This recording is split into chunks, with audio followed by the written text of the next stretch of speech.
So now Nathan, YouTube has started and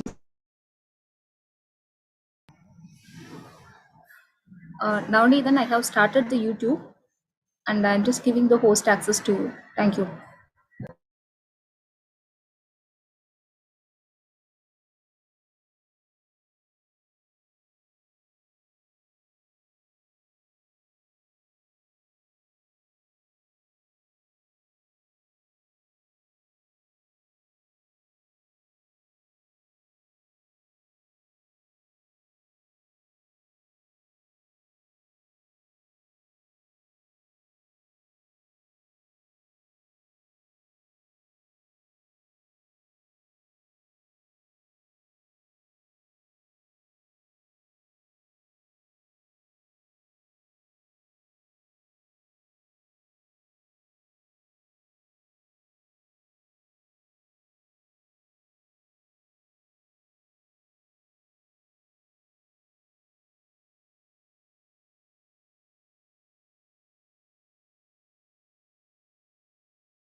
Good evening, one and all. Let's start this wonderful session with a prayer. I request all of you to gently close your eyes in your seated positions. Om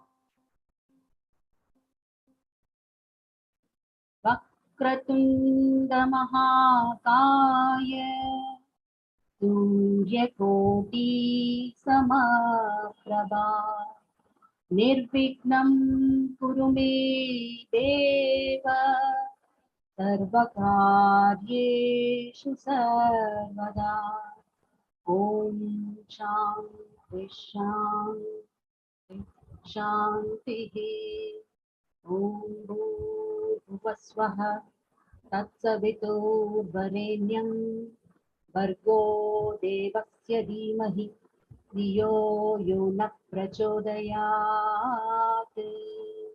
Om Shanti Shanti Shanti Om Triyambakam Yajamahe सुगन्धिं पुष्टिवर्धनम् उर्वारुकमिव वन्दना मृत्योर्मुक्षीयमामृतात् ॐ शान्ति शान्ति शान्तिः ॐ गुरुब्रह्मा गुरुविष्णु गुरुदेवो महेश्वरः गुरुः साक्षात् परब्रह्म तस्मै श्री गुरवे नमः ॐ शान्ति शान्ति शान्तिः ॐ सहना भवतु सहनौ भुनक्तु सह वीर्यं करवावहै तेजस्विनावतीतमस्तु मा विद्विषावहै ॐ शान्ति शान्ति शान्तिः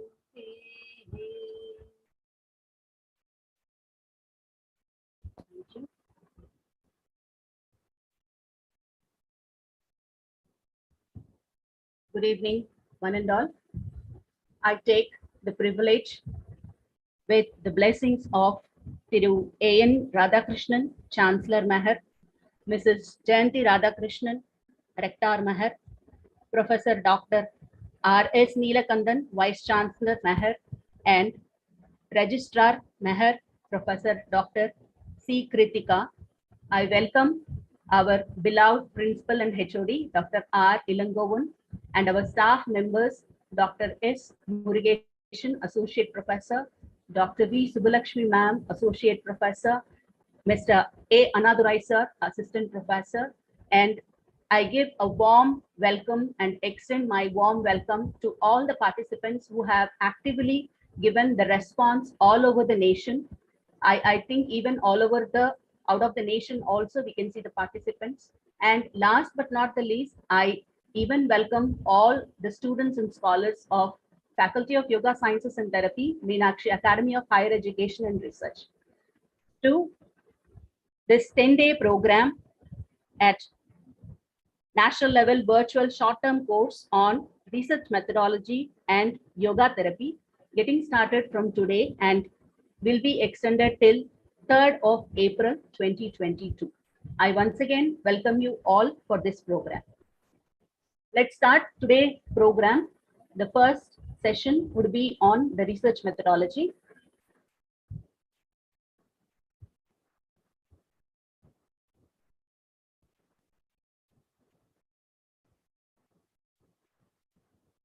Host, can you able to acknowledge me whether my screen is visible?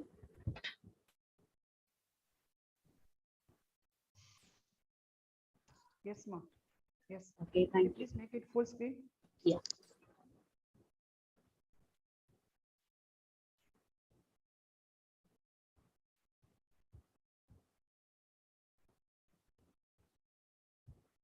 So today's first topic is on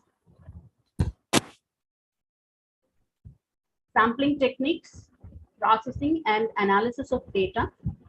So before we talk about this sampling techniques, I would like to just generally give a brief on what is research, what are the methods and methodologies in research, and how we go about a systematical approach through statistics.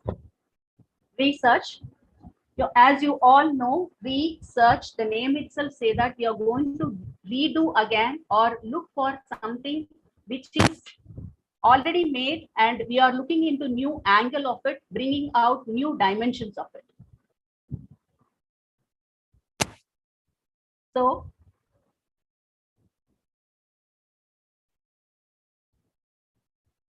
research is search for knowledge. It's a systematic scientific search for required information on a particular given topic. So the topic would be the research problem, which most of us will look into to do or to escalate or to investigate into the area. And it is also called as art of scientific investigation and systematized effort to gain new knowledge. So it's not just getting or acquiring knowledge, but it has to follow systematic approach to gain that particular knowledge. So the creation of new knowledge and use of the existing knowledge in a new creative way to create new concepts or new methodologies or understandings in a new dimension would be called as research. So there are no hard and fast rules. Only thing we have to keep in mind is there should be a scientific and systematic approach so that the results which we give out of our research is beneficial and authentic to the society. So purpose of the research is to discover answers to the questions through the applications of scientific procedure. This is main important. This is where we are lacking in the field of research. The main aim of research is to find out the truth which is hidden and which has not been discovered as yet. So your research should be novel, your research should be creative, and it should be adding upon existing so that the new dimension is given. And always we have to keep in mind whatever the study we do, whatever the research we do, it should be beneficial to the society. So research is the foundation for knowledge gaining, and it should be forming the variety for formal training, which will enable us to understand the new developments in our own area in an efficient way. So coming to the terms research methods and research methodology. Most of the times we intercross these two words and we think that research methods and research methodology is one and the same, but it is different. If you are looking the totality of understanding your study, then it becomes your research methodology. So it's a way to systematically solve the research problem. So it is from nook and corner, right from you choosing the research problem till you publish or till you conclude your research problem is all, whatever the approach you are taking up is the research methodology. And research method refers to the behavior and instruments which are used to do the research. So the technique behind to start your research, to go along with your research is the research method. So research method refers to the tools which are used to do the research, and research methodology is the specific procedure or a technique which is used to right from identifying, selecting, processing, and analyzing your information on a particular given topic. There are different kinds of research methodologies, but most of the academicians and the research experts have broadly categorized them into the qualitative research methodology and quantitative research methodology, because again it go down for how many ever the sub branches or sub groups comes under, but still when they are concluded over a part, then it will be only two the main broad concepts which will come across. That will be the qualitative research methodology and quantitative research methodology. Now let's look into the broad grouping of research. There are so many groupings of research. There are so many methods in grouping the research, but I'm just taking few of it. The broad grouping here I made it is under exploratory or formative research studies, descriptive research studies, diagnostic research studies, hypothesis testing research studies. So if you are looking at the first one, exploratory research, the name itself says that it's a venture. It's going to be a new thing which is not already existing. But what we said is research is something which is existing, and from there we are putting our step forward and doing something new, adding upon the step to it. But exploratory research is a methodology, okay, it's an approach that investigates the question that has not been previously studied. So for an example, if you could look at the situation of this COVID-19 pandemic, okay, this COVID-19 pandemic's effect on the academic performance of the adolescents, or the example about COVID-19 pandemic effect on the global economy or Indian economy. Like that, if you are looking into the new thing, new concept, okay, which is not already been done, that is something called as exploratory or formulative research. If you're looking at the second one, descriptive research, by the name itself, it says that it is giving some description about the characteristics of the population. So you might be doing the research qualitatively or quantitatively, but the conclusion which you are giving is description about the work you have done. So it could be gathering or experimenting it with the help of survey, or experimenting it with a kind of other experimental methods. But conclusion would be giving the broad idea about, describing broadly about how the characteristics of a particular population is coming out.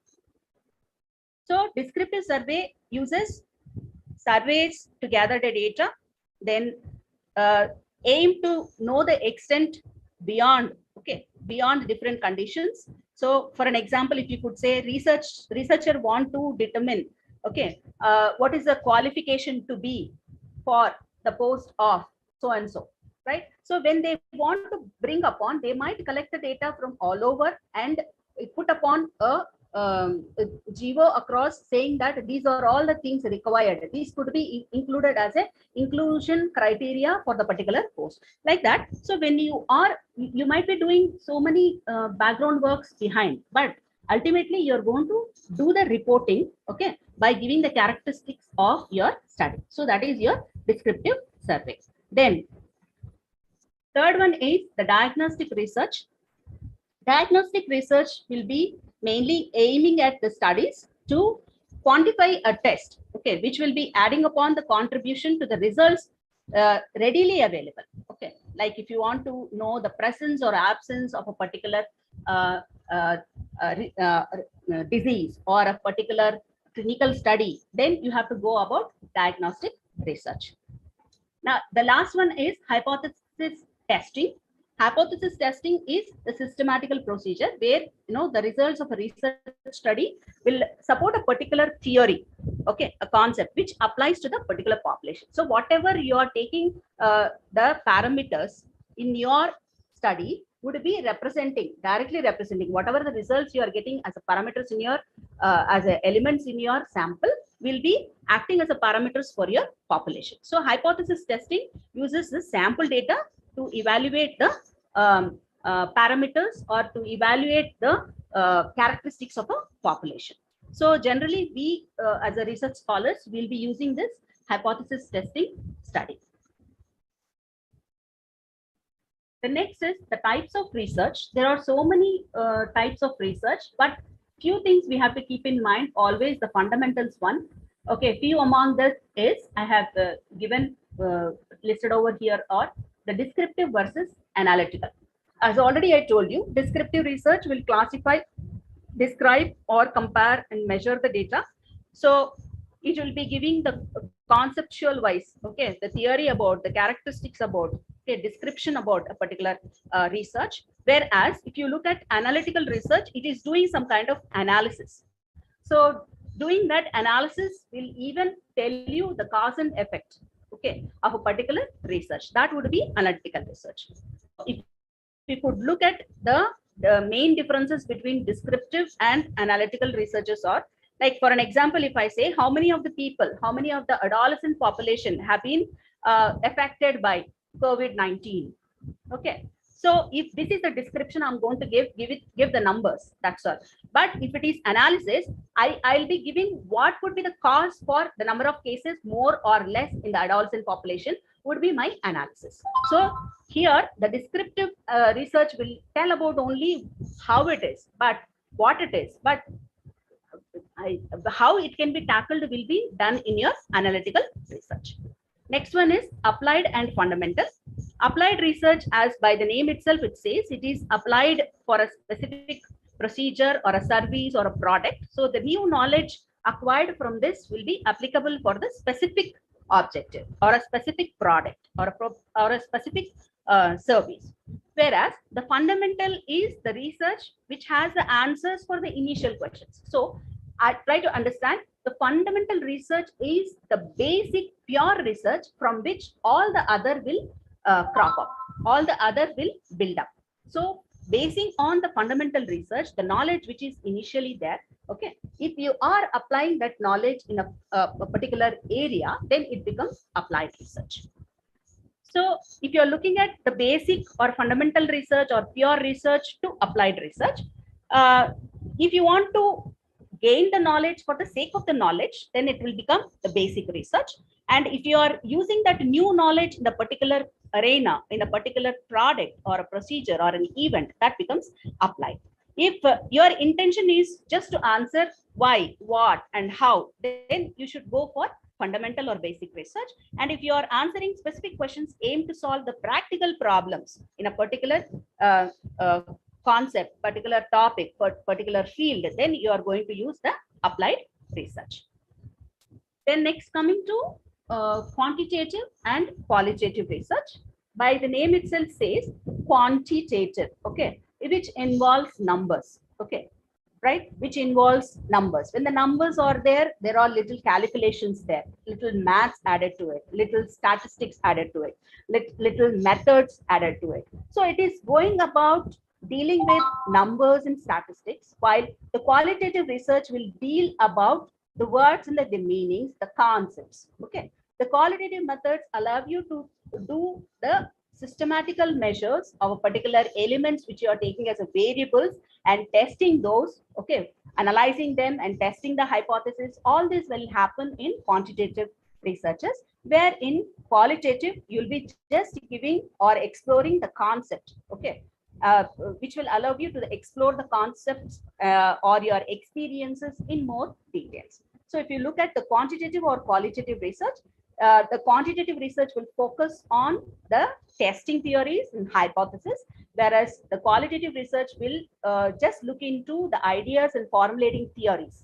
Okay, then in a quantitative research, it will be expressed in numbers, and sometimes in a graphical mode, sometimes in tabular form.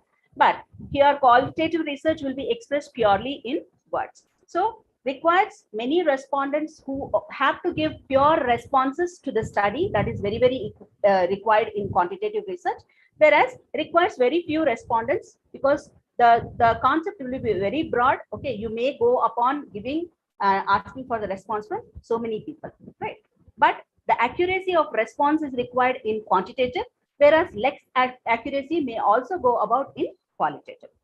So main difference between, so these are few things which I would like to bring so that you can understand what are all the types of research, and these are the things which I have taken from the book of Kotari sir.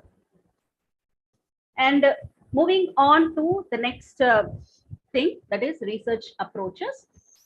So broadly, as I told you, there are so many approaches, but broadly, when we are looking about, this can be fit into two kind of approaches, which will be quantitative approach and qualitative approach. Quantitative approach, the more sense would be in a bringing about all the concepts in a more scientific way, okay, which can be tested and proved. Okay, so that will be the quantitative approach, and it has got inferential, experimental, and simulation approaches.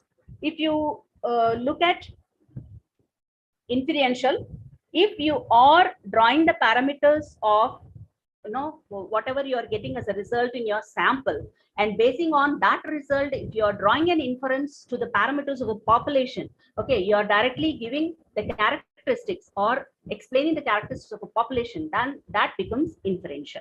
In inferential approach, the researcher would be taking a sample, okay, determining its characteristics, and then this is inferred to the population for the same characteristics. So you should be having a target population from where you'll be taking the sample as a subset, and both the characteristics should be matching, right? So that you can draw the inference to the population.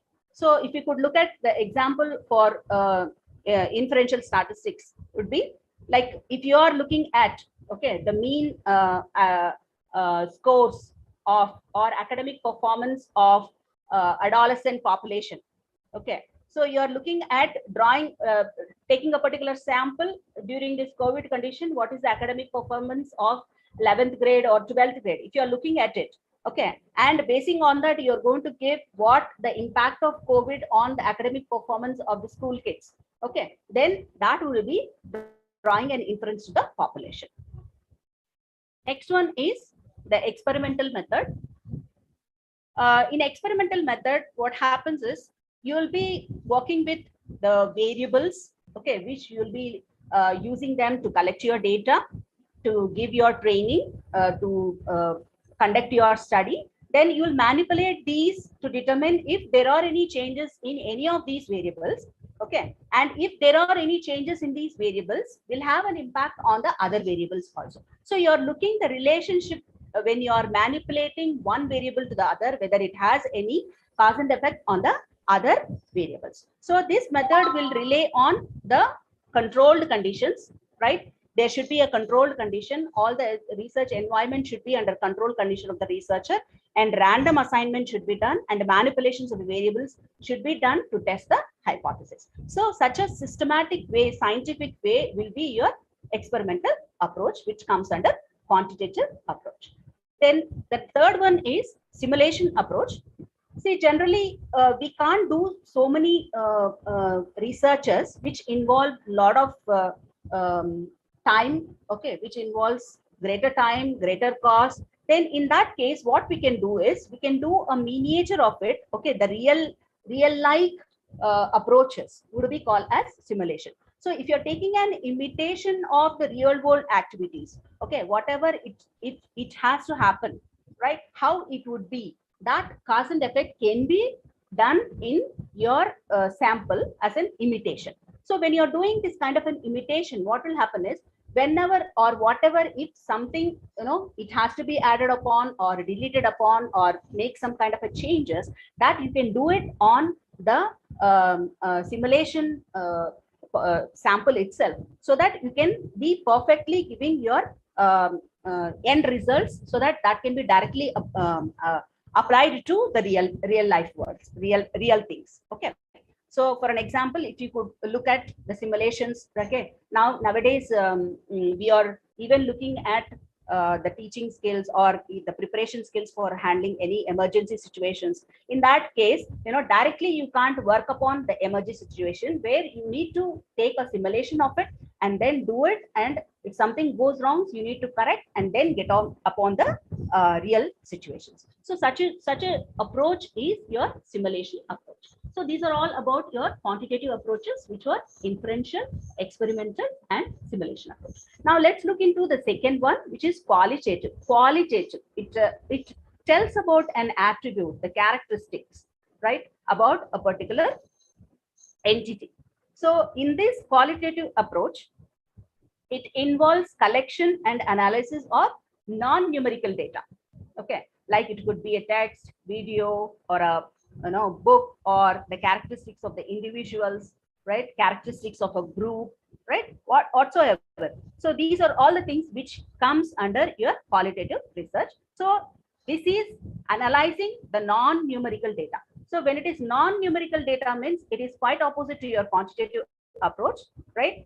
And it can be used in gathering in-depth insight of a particular problem, okay, generating the new ideas in a conceptual way. So in this, we have case study, ethnography, and content analysis, right? There are so many others also. I have taken few of it because these are all required to know. Case study means, right? If you are involving a person, okay, if you are involving in particular one situation or a one organization, one institution, and doing your in-depth analysis, okay, in a multifaceted understanding, okay, you'll be taking nook and corner of all the probabilities, okay, then you give a report on it. That becomes your case study. So case study is a research approach which will be using, okay, to generate an in-depth multifaceted understanding of a complex issue in the real time, right? It will be established as a research design extensively in the wide disciplines wherever you go. Like if you take even our yoga field also, you can do the case studies, okay, and these case studies can be longitudinal also. Over a period of time, you can extend and see the cause and effects, okay, in-depth survey or in-depth research work on a particular case studies. Then if you could look at the purpose of the case studies, it will describe individual situation or organization, institution in detail. It will identify the key issues of the cases and analyze the cases using relevant theoretical concepts, right? And third one is the second one is ethnography. Ethnography will be looking at the study of people and their culture, right? It's a branch of anthropology, right? And the systematic study of the individual culture. Say, for an example, I wanted to look upon a tribal communication, okay, which is living very close to one island, and what is their day-to-day activities, how about their cultural phenomena. If I exploring and looking at a point of view of these subjects for my study, then it becomes ethnography.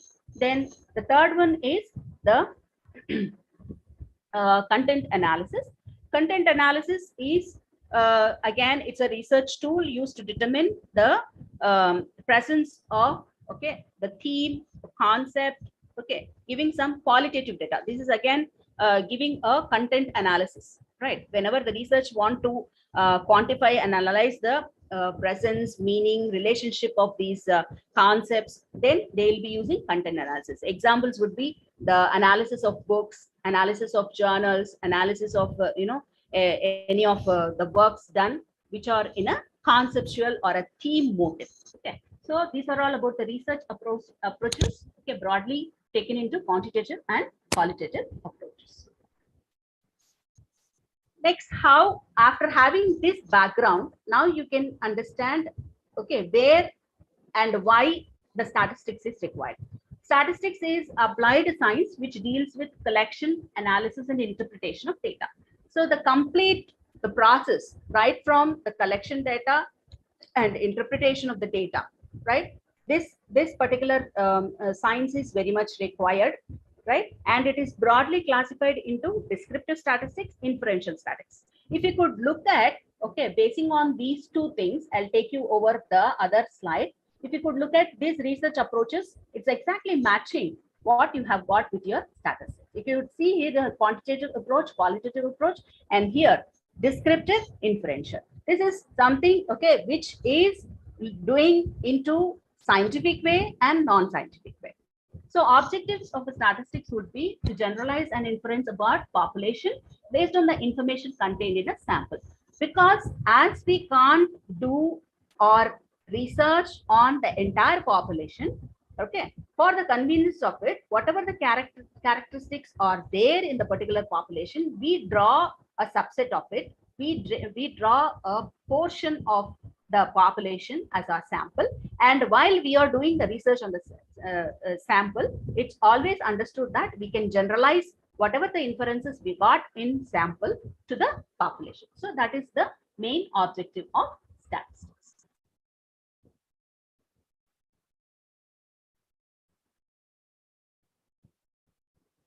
Next is statistical. If you are looking about statistics, then you need to understand few fundamental definitions which are required. Okay, population, as I told you, the totality of the subjects. Okay, totality. If I am, say for an example, if I am doing my research among diabetic women, okay, middle-aged women, I need to be very specific and clear in my target population where I'm going to do it. Because if I just say middle women, it will be again controversy. Then I need to get into what the age of it. I need to go, okay, middle age. And if it is middle age, what is that I am looking at? Okay, that is diabetes. Okay, in diabetes, what is that I'm going? Okay, so all these things, the target population comes from the whole population, and from target population you take your sample. So population size would be the total observations in general, okay, all over. And the limitation of this population, okay, would be given as a delimitation in your study, right? And then sample is the subset which is taken from the target population on which you are exactly going to work on. Because unless otherwise there is a control over the numbers, the observations, the subjects, you can't work or give the end product. Okay, the required results cannot be done. Okay, there will be what do you say, there will be some reasons, okay, where there might be drawbacks, okay, when you are doing it in population. Then sampling is the method which, or the technique which you use, okay, statistically to draw that particular sample from the population. And there is something other term which is popping up here, the data. Data, again, it could be qualitative data and quantitative, because the statistics itself, if you could see, broadly described as descriptive statistics and inferential statistics. Basing on this only, the kind of a data which we are taking is also categorized. Okay, the qualitative data and quantitative data.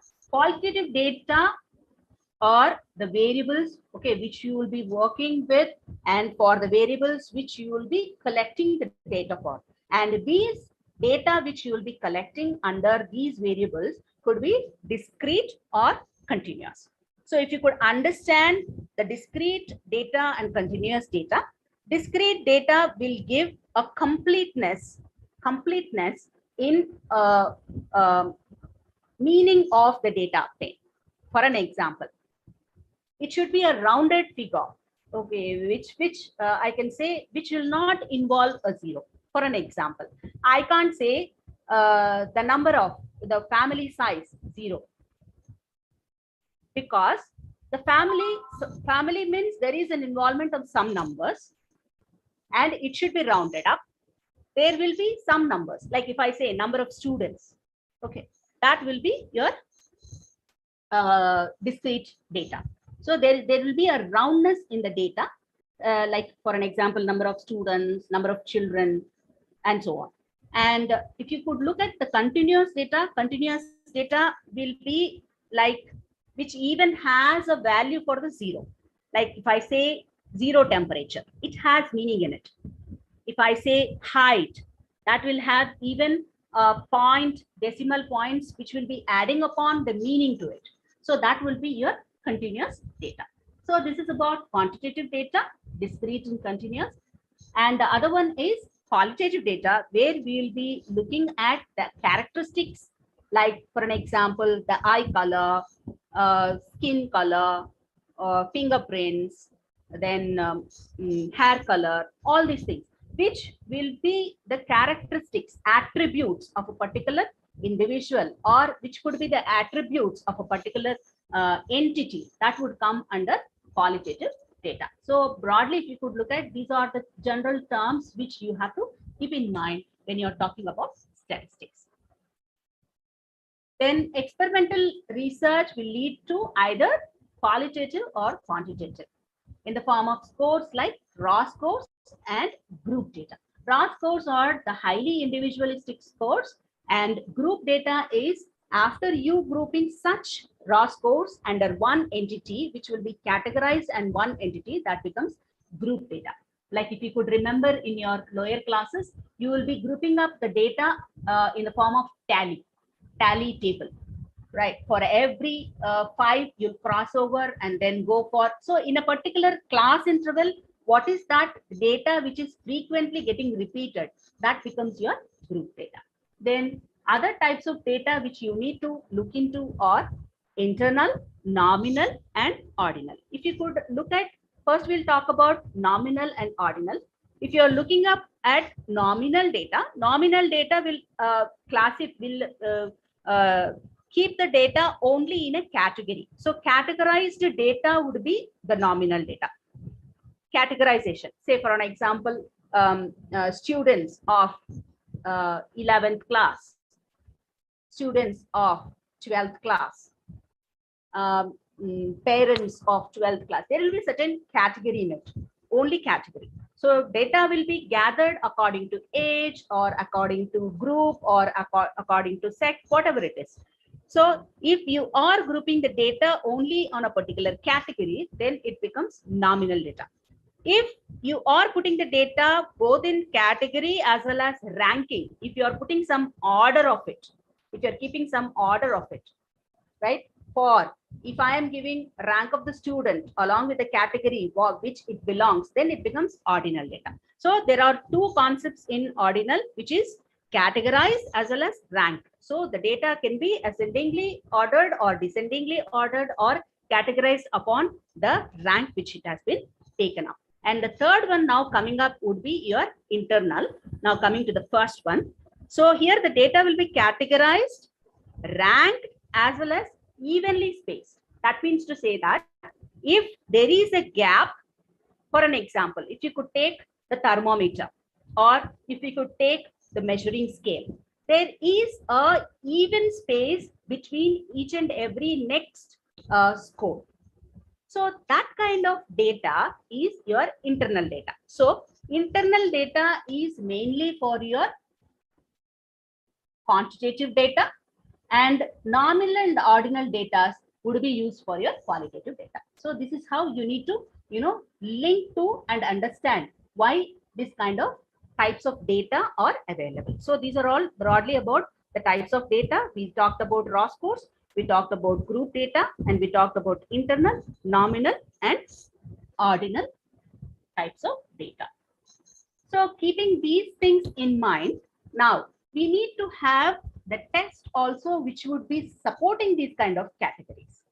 So the statistical test which would be supporting these kind of categories would be again broadly under parametric and non-parametric.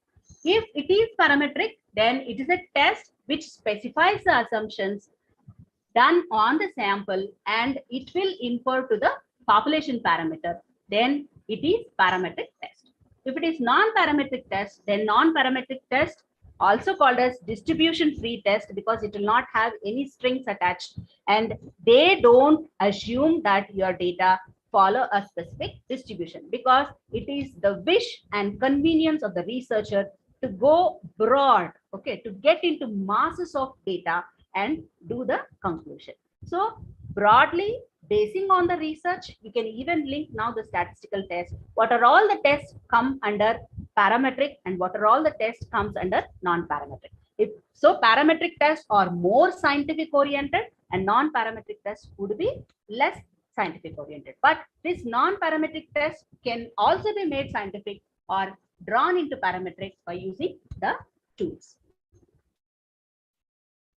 Now let's look into what is the need for sampling. We said sample is the subset of the population where the characteristics, whatever we have drawn from the target population, we are doing the analysis and getting the results, and whatever the results we are getting, we are inferencing it to the population back, saying that this could be the same more or less with the population.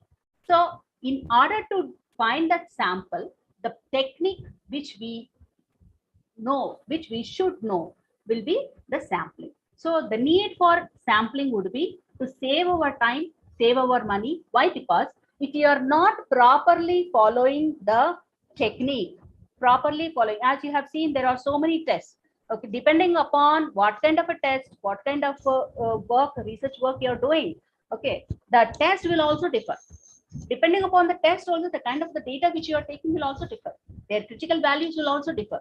So keeping all that in your mind, instead of you going in a vague way, if you are going in a methodical, technical way, then it will save your time and money. And sample study is usually less expensive than your census study. Census study, it involves a mass of the subjects, which is very difficult. So we are just drawing part of it as a sample and we are doing our study. So it will be relatively faster also as the size is less. And sampling may enable more accurate measurements because that is coming under control condition. Okay, then it is conducted or given by trained and experienced investigators or researchers. So it will enable to give you more accuracy of your result. And sampling remains the only way where your population contains infinitely many members, right? Whatever there in your population can represent, or the sample vice versa. Sample will represent your population. Then sampling remains the only choice when a test is involved. Whenever there is a test, because it is only that particular sample will have those items under the study which has been investigated.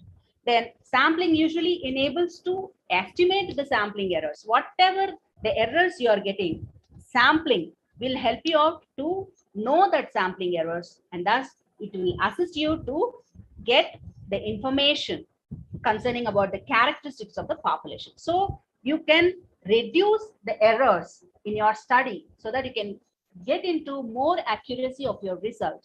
So this is the need for sampling. And the criteria of selecting a sampling procedure. While you're selecting a sample, you should have a procedure adopted, and it might cause an, if there is an incorrect inference, it might cause upon two kind of biases, which would be the sampling error and the systematic bias. So while you are taking the sample, there could be some biases which is called as sampling error. And after you taking the sample, while you are getting into investigation, while you are collecting your data, where you are analyzing your data, that there could be some kind of biases which will be called as systematic biases. So the two cost which involved in your sample analysis, which would be governing the selection of your sampling procedure, would be the cost of the data collection. So when you are looking into not only sample, when you are looking into topic also, our HOD sir will say, getting into topic itself, you need to find that location where you get, and the criteria in selecting that particular topic. There is so much of background work to be done when you want to get into research topic itself, because all of the way after you starting off your research, again you can't reverse back. There is a lot of time and effort which has been put up, cost has been. So if you are looking into the sampling, you need to do it in a more scientific manner. It has to follow the analysis, so that the cost of the data collection can be kept into consideration, the cost of drawing incorrect inferences, because if once you're going, there is an incorrect inference, again it will cost you double. So this is the need, that you need to do the sample and you need to follow the procedures to do the sampling. As I told you, sampling errors, when you are doing collecting your sample, generally this will come, but by increasing the sample size, this will go off. This can be eliminated. But systematic bias, the problems which you, the errors which you come across, counter when you are doing your process, the systematic bias, right? It can be inappropriate sample frame in the sense, if you are not looking at the samples from the target population, if you are going beyond it. So there is an appropriateness while you are taking the sample, and it should be matching the characteristics what you're taking as from the for the sample should be the same as that of your population. Then effective measuring devices. There should be devices which will be having an accuracy, having their significance levels, so that there will not be any errors because of the device to the result of your study. And non-respondents, if there are subjects who are not responding properly to you, while after you have started the study, they have involved for few days and after that they have discontinued, this might even add upon as your bias. So you need to increase your sample size. You need to keep some cushion in your sample, so that if any such non-respondents are there, you can automatically replace them with the other respondents. Then interdeterminacy of the principles. If you're not properly following the determinacy of the sample to the population, that principles, again it will create a bias. And natural biases in while reporting your data.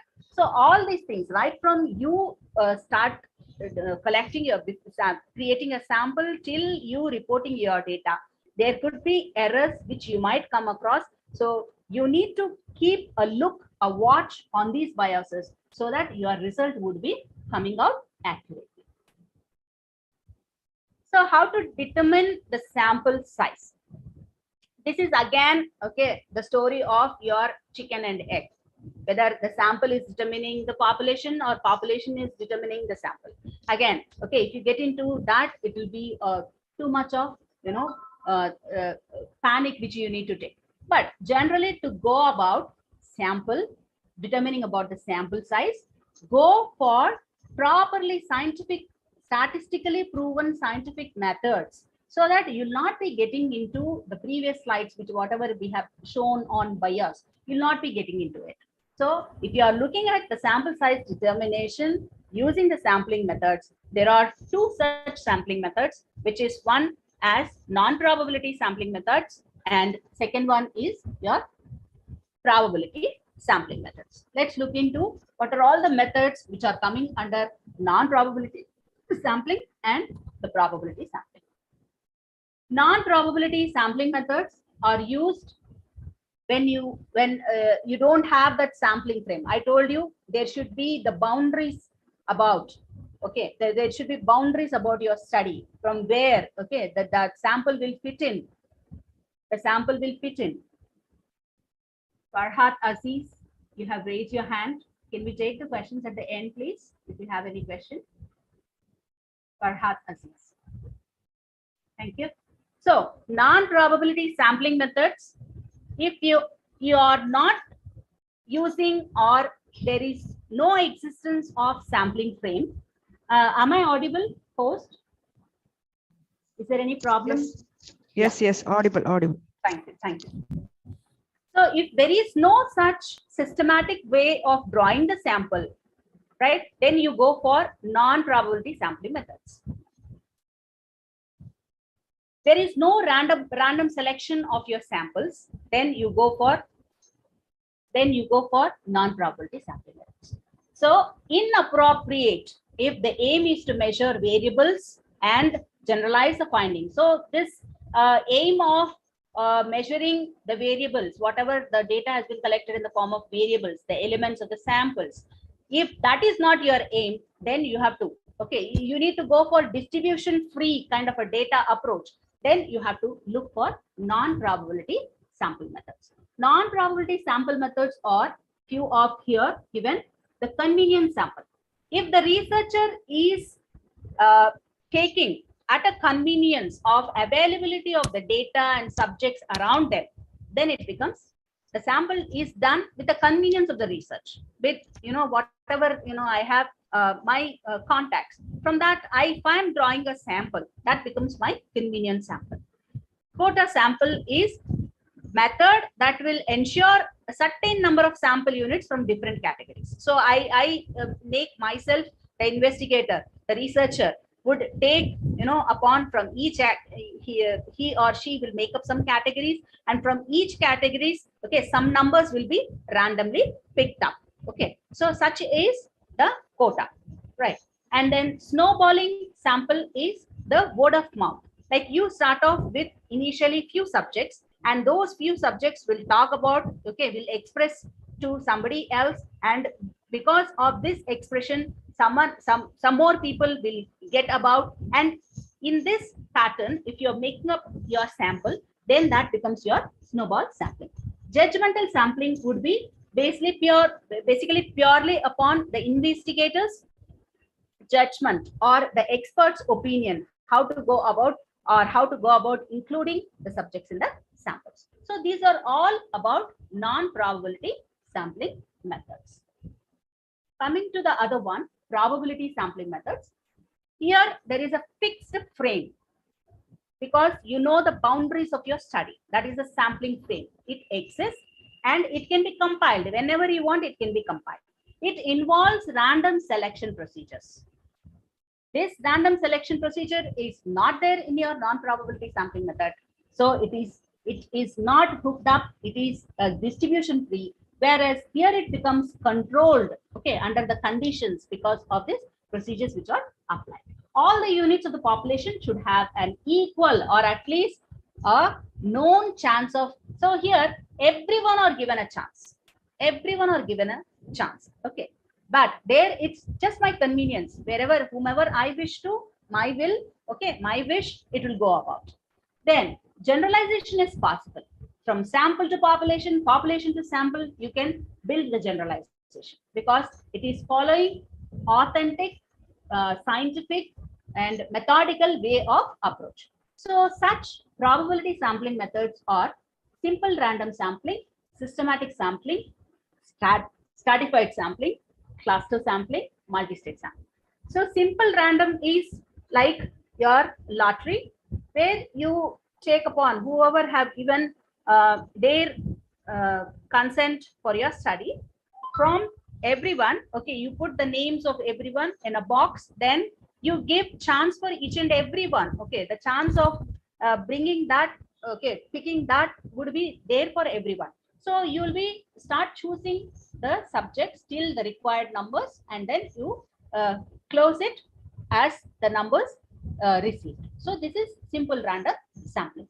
Next one is systematic sampling. Systematic sampling, what happens is, in the given number of subjects, what you list down all the subjects according to their arrival. Okay, you will be making a list of it, and you will be making a systematic approach, saying like every nth number I'll be including in my study.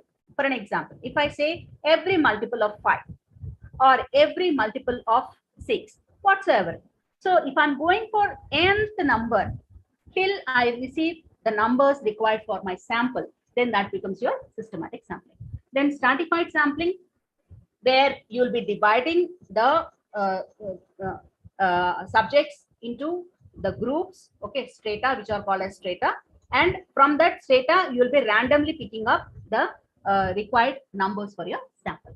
Then cluster, this cluster is also grouping, but that grouping has to be done having some commonality between them. Like for an example, particular area, particular age, or particular geographic location, or particular conditions. So you'll be making a clusters of it, and you'll be fully taking that cluster into consideration. You'll not be picking up individual from it, whereas you'll be picking the cluster itself. Okay, whole of the group itself, that becomes your cluster sampling. Then multi-state. Multi-state will be using more than one of your probability sampling methods, which would be a very complex, which requires for large data sampling. So these are about non-probability and probability sampling.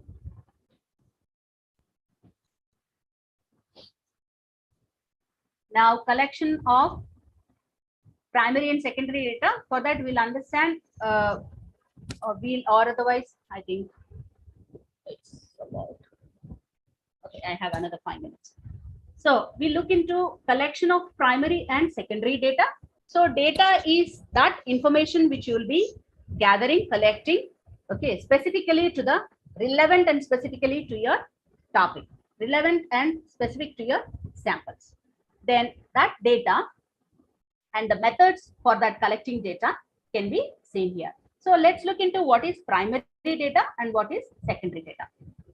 So primary data will be the first time information, first hand information, though those will be very original in their character. So this will be generally in the form of documented. If you're looking at census, it will be given authentically by the government organization. So whatever is first hand information you're getting, that becomes your primary data. But if you're working on somebody else's data, okay, that becomes your secondary data. So secondary data are those which has already been collected by someone and which has already been passed through the processing. The statistical process has already gone through. From there you are drawing your data. So this is about primary data and secondary data.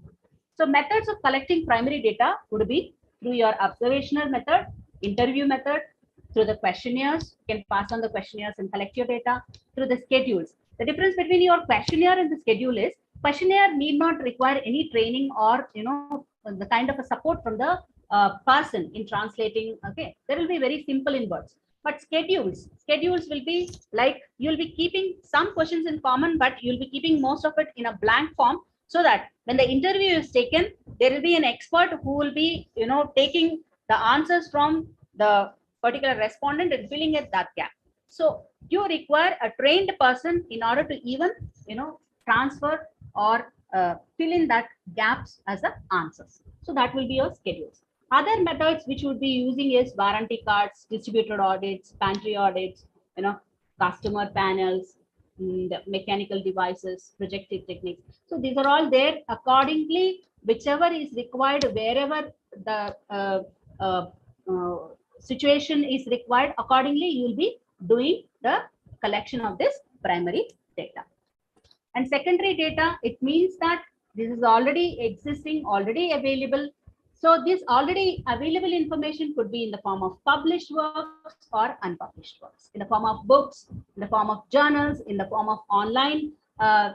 Nowadays we find so many contents available, okay, as a Google Scholar, as Web of Science, as your Science Direct. So many published or unpublished works that those are there in the libraries in the form of theses or in form of unpublished works which need to yet to publish. So this is about secondary data.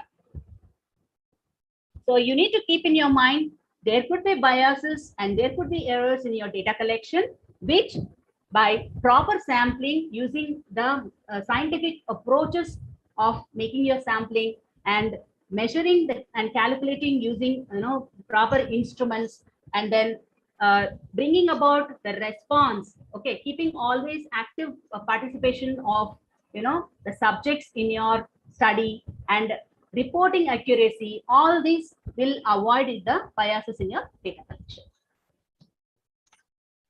So we look about this in the next session. So this is about a quick recap on what we have done. We looked about what is research, a quick revision. We have looked about research methods and research methodology, then broad grouping of research. We have seen about the types of research. We looked upon research approaches and why statistics is required for the research, and small definitions, fundamental definitions and concepts in statistics. We looked upon different types of data and statistical tests, which will be getting into detail. What are all the tests which will come under parametric and non-parametric, and need for sampling, criteria for selecting the samples. And then we looked upon how the sample size can be determined, and what is non-probability sampling method, probability sampling method, what are the various methods under it, and collecting what is primary data, secondary data, and how we collect about these data, the methods of collection, and the biases and errors in the data collection.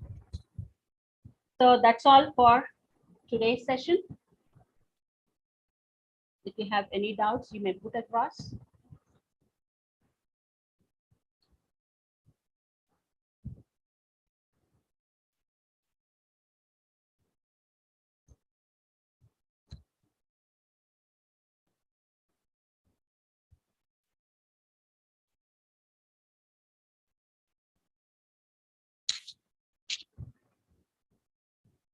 So it's time for the next session.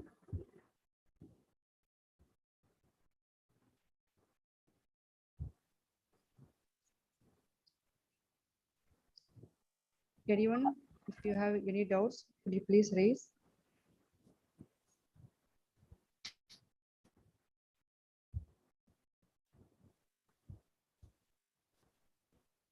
Okay, thank you, Sridevi. Thank you so much. Thank you very much. I thank Ilangon sir for having given such a wonderful opportunity for me to express my knowledge, whatever I have gained in front of you all. See you in the next session. Thank you.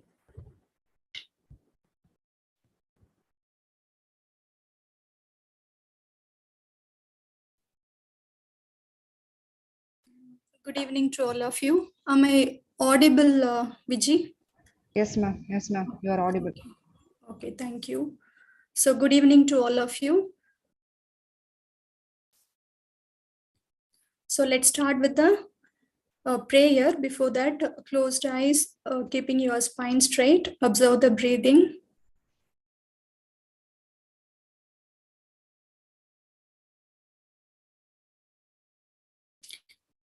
Priya, can you start the prayer?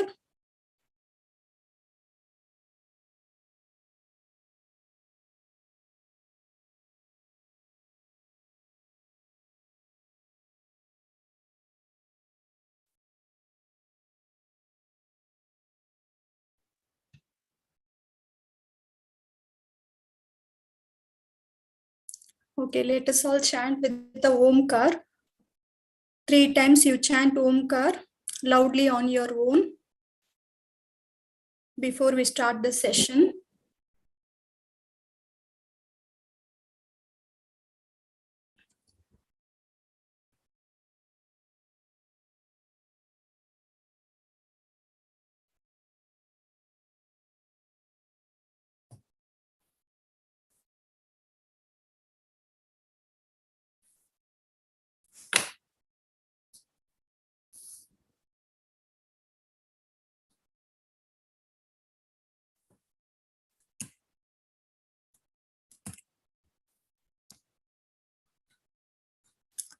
So let's start the session. Hope you have chanted 3 times Omkar on your own. So the topic that we are going to see in the coming 3 days are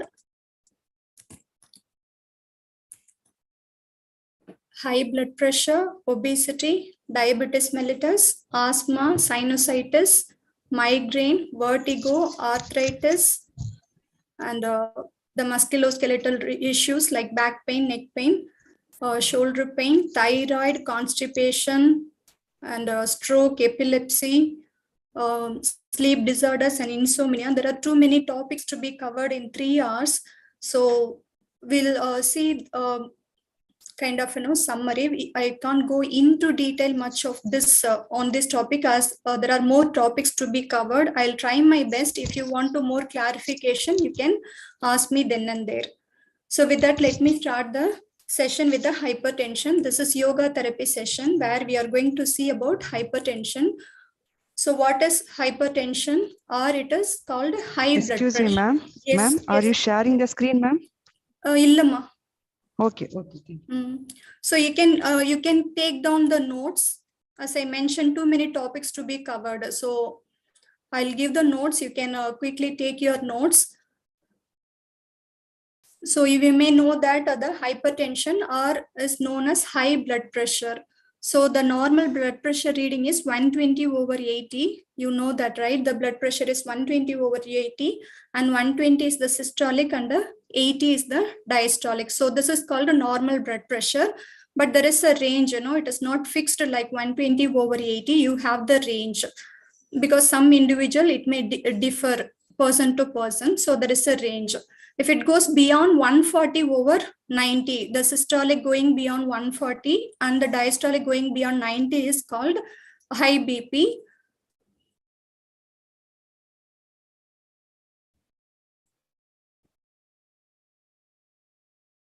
So when it comes to, so this is about the brief introduction about high blood pressure, when it comes to symptoms, there is almost no symptoms because it is called a silent killer. The hypertension is called silent killer as this does not give any early symptoms. Usually when we go for checkup or other things, we come to know that the blood pressure is elevated. So it is the symptoms, there is no more prominent symptoms in hypertension as it is called a silent killer. So it is categorized into two. One is primary or essential hypertension, where there is no cause. In secondary hypertension, there could be underlying condition which brings the secondary hypertension. So hypertension, they divided into primary hypertension or essential hypertension. Both are same. And another one is secondary hypertension. In primary or essential hypertension, the cause is unknown. In secondary hypertension, it could be due to underlying condition like kidney problem, thyroid problem, adrenal gland issues, or other chronic illnesses, alcohol use. All these leads to secondary hypertension. If the cause is there, then it is called a secondary hypertension. The chronic problems may bring the secondary hypertension. So what we have to do in yoga, we'll focus on that. So this is brief introduction about hypertension.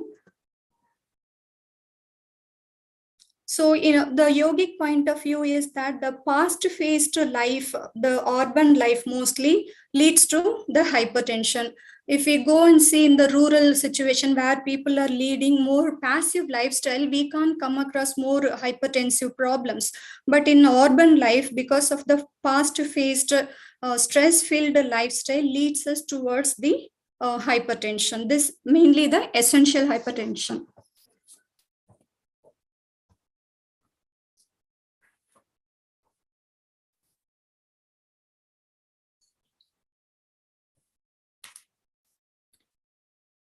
So let's focus on here the yogic practices where,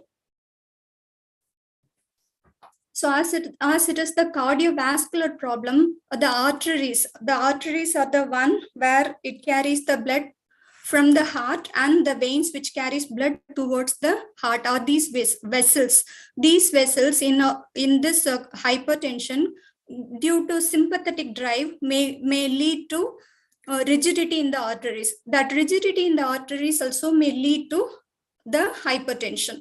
So in our yogic practices, where we do lot of stretching kind of practices and massaging effect, that gives the massaging effect when we do the twist and a lot of stretching asanas. This gives more elasticity to the arteries, which bring elasticity and helps to reduce the rigidity. The rigidity is due to the aging process also. So not only the stress, in aging also, it leads to rigidity in the vascular system. So doing yogic practices, mainly the asanas, which gives nice stretching effect, massaging effect to the arteries, brings back the elasticity and which helps to bring the blood pressure under control.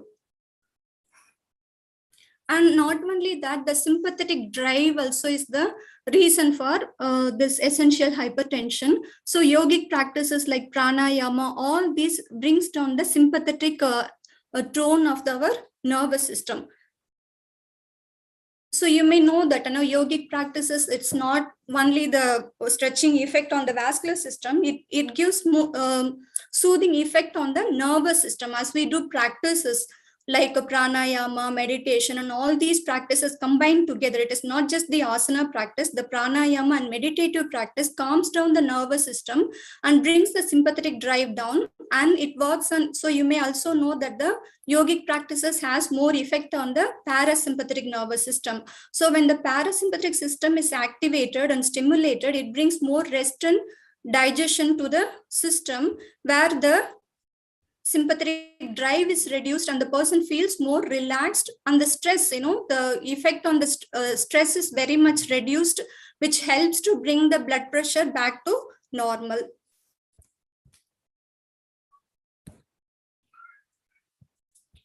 So if the person is obese, then we can recommend other practices also, like going for walking along with yogic practices. If the person is obese and other cholesterol issues are there, like LDL and triglycerides are more, then along with yogic practices, other exercise like walking, mild gentle practices can be given along with the yogic practices.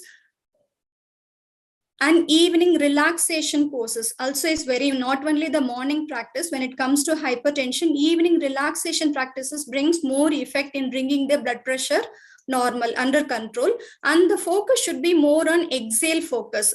So when we give breathing practices, pranayama practices, we need to give extended exhale. The focus should be on the exhale. That has to be more extended, like we can use chanting, inhale, normal inhale, on exhale like chanting om or akara, ukara, makara. So any these syllables they can chant on exhale loudly, so that the exhale can be extended using the chants. And we can give lying down forward bends like Pavanamuktasana series and other apanasanas. All these can be mild forward bends can be given in lying position, and twist also can be given more on the lying position in the evening practice, which does not stress on the heart, but at the same time works on the works to bring the metabolism normal. So pranayama like Shitali pranayama, nyasam can also be given in the evening practices. Morning practice can be energizing practice, but that too with a mild lot of breathing focus has to be given. The morning practice has to be focused more on breathing along with the movement, mild movement. Evening more relaxation practices, the focus more on extending the exhalation. And when it comes to meditative practice, so we can give yoga nidra and a visualization practice, guided meditation. All these meditation can be given in the evening, where it reduces the stress and make the person feel more calm and goes for good sleep. So good sleep also very much needed to keep the blood pressure under control. So when it comes to diet, we can recommend the diet with less salt intake and more of avoiding more fried oily food, and going for more healthy sattvic food can be recommended for hypertension. And like Kapalbhati, Bastrika, like very dynamic and active practice can be like bandhas also can be avoided in the beginning. It needs proper preparation. Once the preparation is done and the progress is made, then we can introduce the other practices. So it's better not to give them in the beginning. Even the inversions can be avoided in the beginning. With proper preparation, if the person progresses forward without any complications, slowly, gradually, we can lead them towards the pose. Like standing half forward bend can be initiated in the beginning as a preparation to lead towards the full inversions, like Uttanasana, Ardha Uttanasana, and Adho Mukha Svanasana, keeping the hands on the chair. Like that, we can give modifications in the forward bends in the beginning and slowly take them towards the inversions. And Viparita Karni is very good practice, but should be avoided in the beginning. Without much practice, should not be given. So this is about hypertension. As I mentioned, there are more topics to be covered. So I'm moving towards the next topic. If there is any doubts to be asked with regard to hypertension, you can ask before we move to the next topic.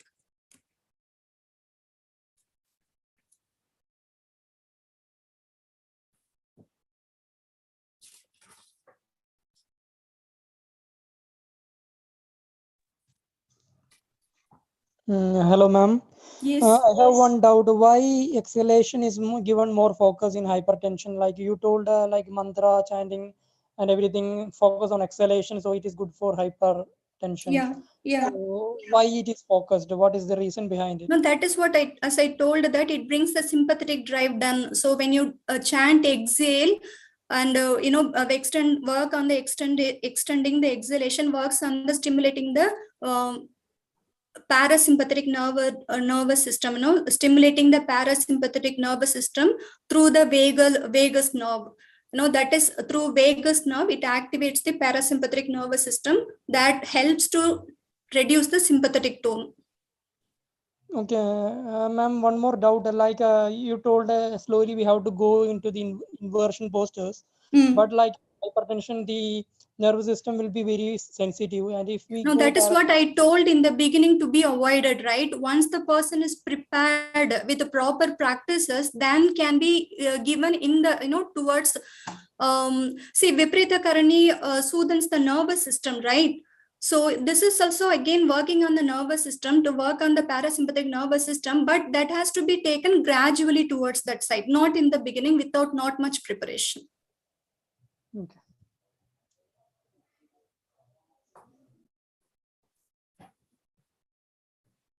Clear the doubt?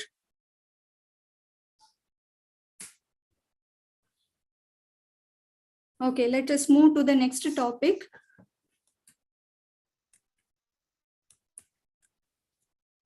So the next topic is arthritis. So arthritis, ITIS, means inflammation. So arthritis is the inflammation of the joints. So it can be any joints. So arthritis is a broad umbrella term in which many joints can cover, mostly the weight bearing joints like hip joint, knee joint. All these joints can get into problem in arthritis, where the in synovial joints, where the bone, the cartilages of the bone may get into inflammation. So inflammation, we know the symptoms like swelling, redness, warmth. All these are the symptoms of inflammation. So when the in the synovial joints, where the cartilages are inflamed due to various reasons, the causes may be due to wear and tear. When it comes to osteoarthritis, arthritic condition, it is mostly due to the wear and tear, aging problem. In some cases, infection could also be the cause. So all these leads to arthritis, where the end bones in joints gradually deteriorates. So cartilage, you may know, I'm not going into detail about all these things as the time is reduced. So as I already mentioned, the old age could be one of the cause, and women are more prone to get into arthritic problems and obesity. If the person is obese, then again all these weight bearing joints, right, the hip and arthritis can happen in other joints also. It's not only to the weight bearing joints. The shoulders can get into arthritis, so any joints can get into arthritic problem, but the focus is more on the weight bearing joints. So bone, if there is any bone deformities, that could lead to arthritis.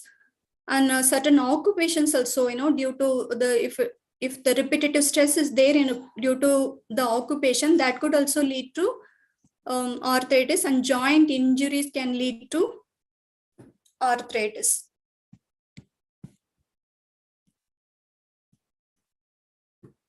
So the lifestyle, and when it comes to arthritis, the climate also plays the role. Your people with arthritis, they may feel more stiff during the winter season.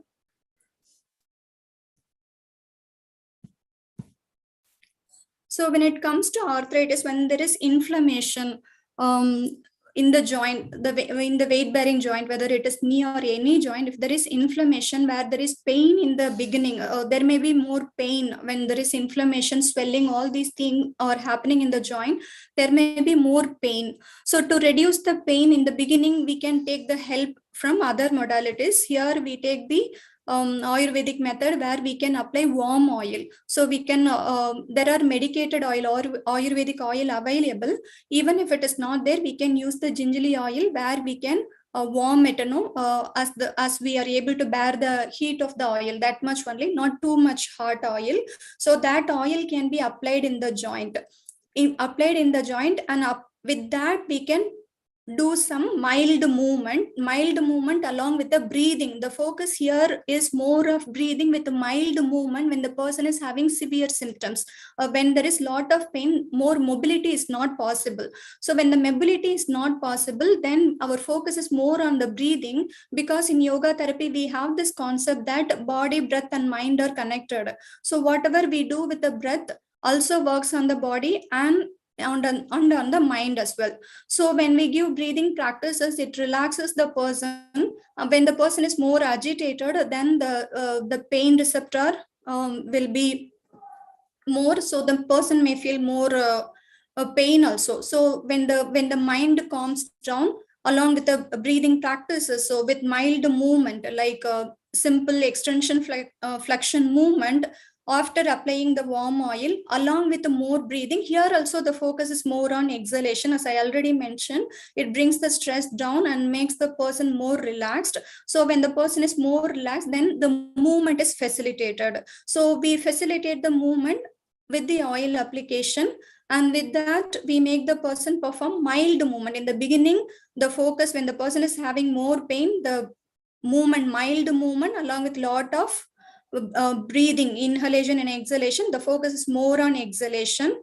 So giving that, once the pain subsides, whatever the joint may be, the mild flexion extension movement we give in the beginning, and once the pain subsides, then slowly we progress with the movement. So the breathing is also given importance, but the focus should be more on the movement once the pain subsides.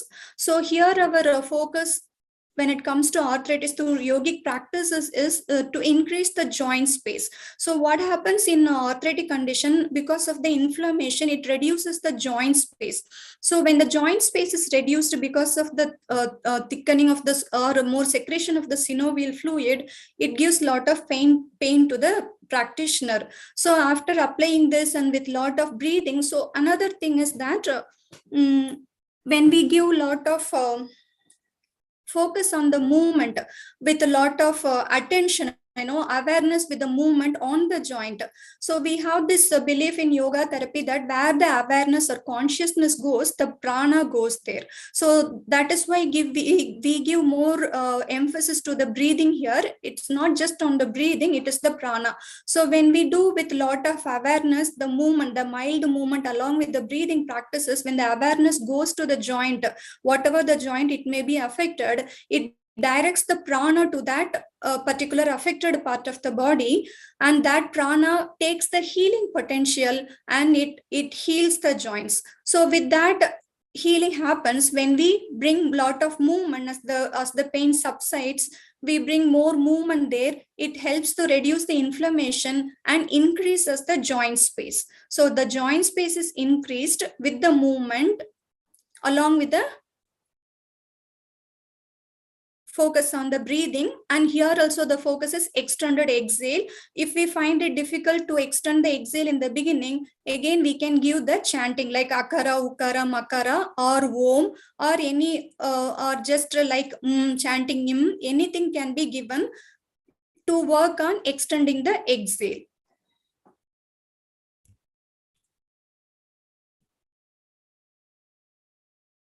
So the props can be used.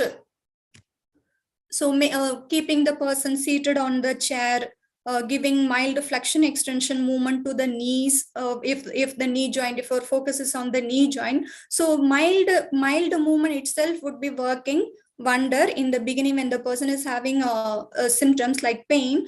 With the movement, we facilitate the other practices.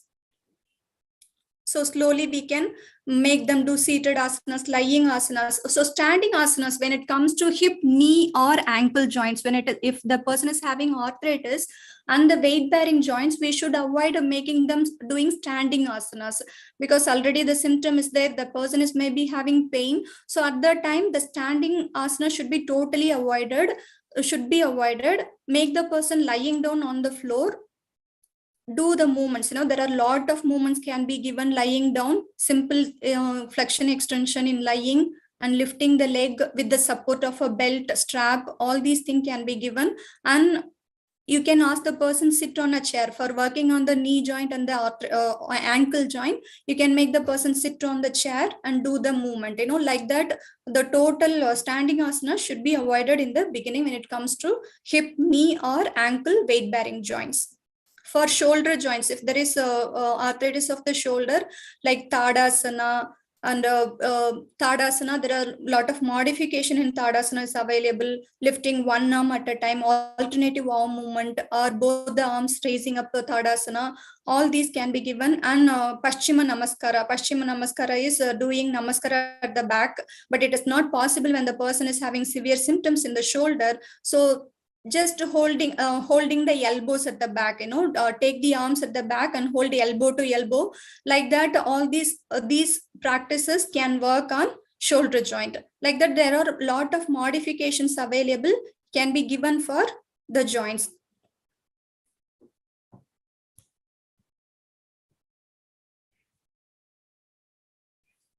And Adho for shoulder joints, like Adho Mukha Svanasana, not giving much weight onto the arms. Like if we keep the palms resting on the chair, we do Adho Mukha Svanasana independently, placing the palm on the floor, but that has to be avoided in the beginning when the person is having symptoms. So the person can keep the arms on the chair for doing Adho Mukha Svanasana, where there is not much weight onto the arms, but at the same time, some opening of the shoulders happens there. So like that, we need to do modifications. And slowly, once the symptom reduces, you can take the person down onto the floor for doing Adho Mukha Svanasana. And even the Paschim Namaskar, where we keep the palm together at the backside of the on the back, is difficult in the beginning, but with the practices, it comes gradually.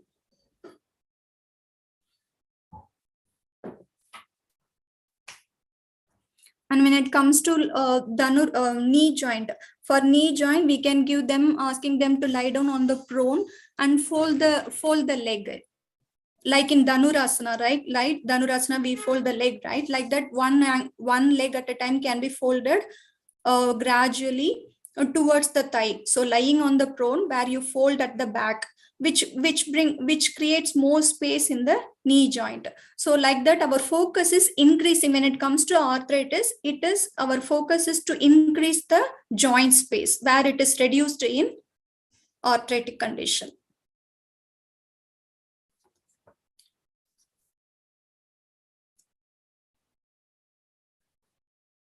So this is about the arthritis. As I mentioned, I'm just giving the overview. I'm not going into detail as my time is very much limited to cover all these topics. If there is any doubt in this, what we discussed on arthritis, you can ask, and then we'll move forward with the next topic. Yes, those who raised a hand, you can ask. Madam, very nice presentation, madam. One thing, this arthritis is mainly start from the joint only, madam? No, arthritis is wear and tear, which comes normally with the aging process. Wear and tear. If we give a lot of repetitive movement, even if you're not aged, okay. but the occupation requires the person to do a lot of repetitive movement, then that overloading. Yes. Overloading. Yeah, but generally. It is only for the job. Yeah, generally it is age related, but due to the occupation or injury or repetitive stress movement, all these can prepone the occurrence of arthritis. Only start from the joints only, madam. Or yes, joints arthritis is only on the joints, joint space. Any joint of your body. It's not only weight-bearing joint. As I mentioned, the shoulder joint, any joint, the synovial joint, all these, any joints can be getting into arthritic condition. Okay, madam. Thank you, madam. Sorry, one more thing. So it is only hypertension. We can say it is like psychosomatic, but arthritis just somatic. I mean. Yeah. This is yes. Musculoskeletal related. When it comes to arthritis, but mind plays the role. Again, the mind is when you feel, you can see that when you feel more stressed, you will feel more pain in the joints, or the occurrence, the arthritic symptom will be more inflammation. It leads to inflammation, sir. If the stress is more, it can lead to inflammation. All these, connected, sir. You can't just, segregate that it is only on the, body, it is only to the mind like that, because our yogic concept is all these are interconnected. The body, breath, mind is interconnected. What is, one can reflect on the other. So when you're having the arthritic pain, you won't feel very happy, right? So your mind is disturbed, you'll feel very restless because of the pain, right? So it is on the joint, on the physical entity, but why we feel very annoyed or unhappy, right?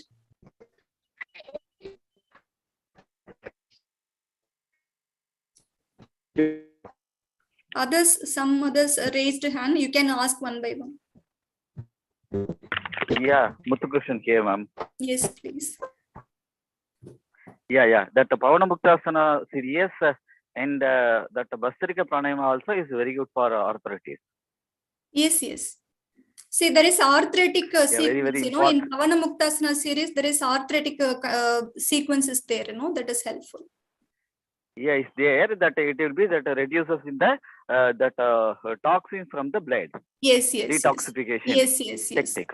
Yes. And That Bhastrika is what Pranayama I also mentioned. is very Yeah. So you are saying detoxin. I said that it reduces the inflammation. The terms are different. The message is the same. Yeah, of course. Yeah, as mentioned by Muthukrishnan sir, the Pavanamuktasana series, there is a entire series is there for arthritic condition. That is also very helpful. See, those who have raised a hand, you can ask one by one. Let us be fast. Yes. Madam, osteoarthritis and rheumatoid arthritis. Rheumatoid arthritis is stiffness of the fingers. Rheumatoid arthritis, the small joints are affected, sir. All the joints, including the small joints. In rheumatoid arthritis, it is all the joints, mainly the small joints. The main thing will be the finger joint, the finger knuckles, and the toe. The small joints are mainly in osteoarthritis, where we have more symptoms on the small joints. And fusion of the small joints happen, like in the fingers, the fusion of the joint space in rheumatoid arthritis. What is your doubt?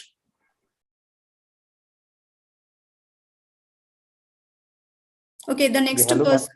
Yes, please. Hello, ma'am. I want to ask a question.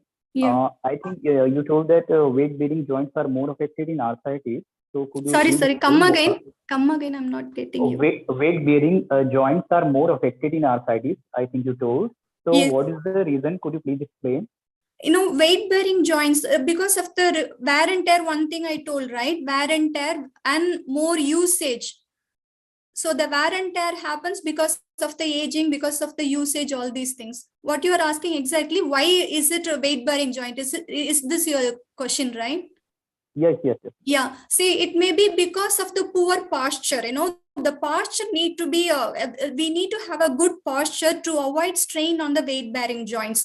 When the kyphotic curve is more, when the lordotic curve is increased, all these leads to the distribution of the weight, awkward distribution of the weight, and that leads to more strain on the weight bearing joint. If you have observed people, you can see that people walking like, opening the legs outward, the feet has to be placed straight, right? But if you observe, they'll be opening out like a duck walk, we call it duck walk, right? Where the knees are opened laterally, because of the tightness and so many the postural related problems leads to problem on the weight bearing joints, sir. Because the good posture takes the weight, the center of gravity goes to the ground properly, where it does not give any strain to the weight bearing joint.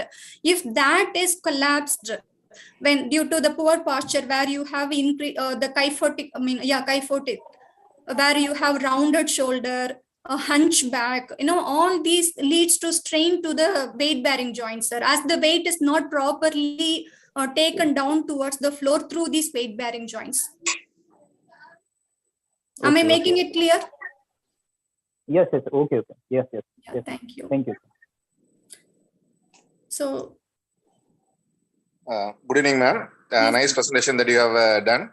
Yes, thank I you. do have one doubt, whether the things that you have prescribed now is applicable for all stage of arthritis, that is acute stage. No, sir, subacute stage or I chronic taken from the acute stage, sir. In the acute stage, I told mild movement along with a lot of breathing and oil application, sir. It Fine, is for the fine. acute stage, Okay, yes. okay, fine, And ma'am. If you are going to talk about acute stage, yeah. in acute stage, if you are going to apply a warm gingerly oil over it, will it exacerbate the swelling that is being present over there, or you are trying to say that it will going to reduce the swelling of the joint that is going to be present It over is there? to facilitate the movement, sir. In the acute condition, they may be having severe pain, right? So it is to reduce and facilitate. The focus is to facilitate the movement, sir. As I mentioned that, when the movement is increased, blood circulation. My question is about warm oil, ma'am. If you're going to apply anything It is warm over a it joint, is to facilitate the movement and to reduce the pain, sir. so in acute stage itself, you are going to facilitate the movement, right?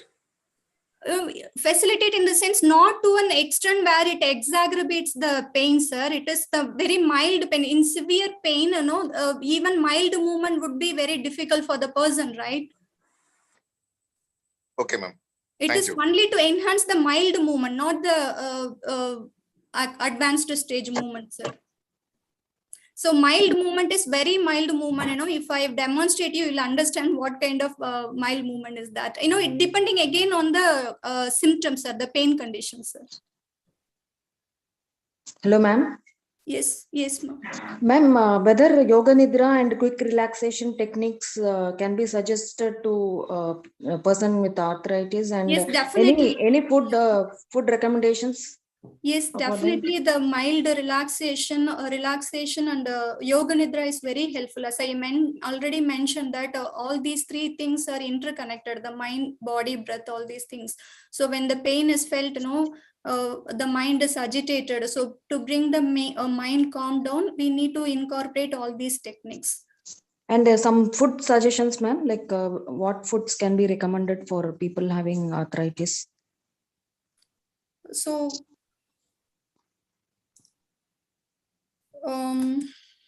So according to Ayurveda, they say in Ayurveda, the Vata related, it is arthritic is the Vata related problem. So we have to go towards reducing the Vata inducing food as per Ayurveda, because we take the Sattvic diet as per Ayurveda. When it comes to yoga therapy, we follow the recommendation of Ayurveda. So what Ayurveda recommends, we can follow, like reducing the Vata inducing food. And one more thing, ma'am, that there is a concept like wet pack, no? Like, can that wet pack be applied on the particular joints and, some... Playing wet pack, I take my help from my teacher, Manoj sir. Sir, are you here? So you can be the right person to recommend about wet pack.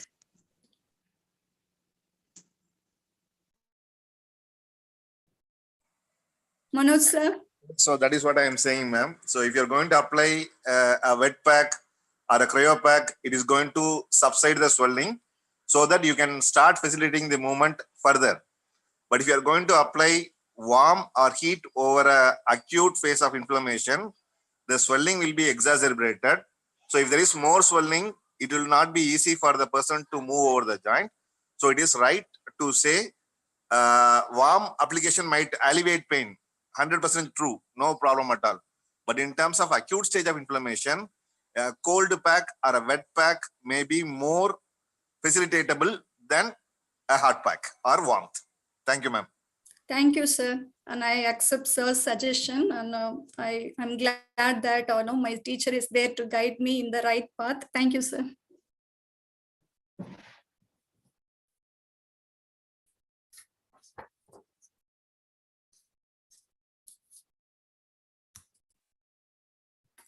So we discussed about, so now it is about the low back pain. So after the arthritis, we have this low back pain.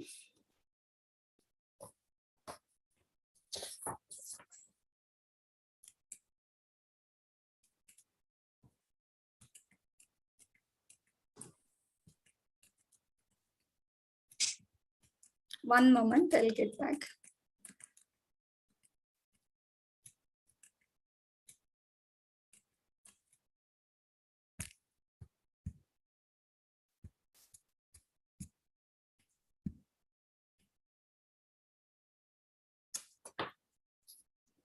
So let's discuss about the low back pain. So not going into detail about the low back pain, much detail, and we'll focus more on the yogic practices for low back pain. So low back pain could be due to many reasons. It can be mechanical or nerve related or disc related. So low back pain is more common than the common cold. So after common cold, the low back pain is more prevalent, and we all might have experienced it, if you are mid 40s or depending on the age group. But once in our lifetime, we may get into this problem, as per the statistics and the research done. So it is so common that people getting into this low back pain. As I mentioned, there are lots of causes, and the posture also, it could lead to the posture also can lead to poor posture and sitting for a long time. All our jobs nowadays requires us to sit more time. So seated jobs and occupation related and bike riding, we do a lot of bike riding these days. So that also could lead us towards low back pain. As I mentioned, there are lots of causes, could be nerve related, disc related, the muscle related, and other causes also. When it comes to women, it could also due to other causes like endometriosis or uterine related problem. Even kidney related problem also can lead us into low back pain. So if they have the clear diagnosis, when the person comes to you for yoga therapy, if they have the clear diagnosis, then we have to go according to that. If there is no diagnosis and the pain is mechanical, so then we can work with the yoga therapy. So to facilitate in the beginning, when we don't know the cause, when the pain is mild, we can give a lot of practices.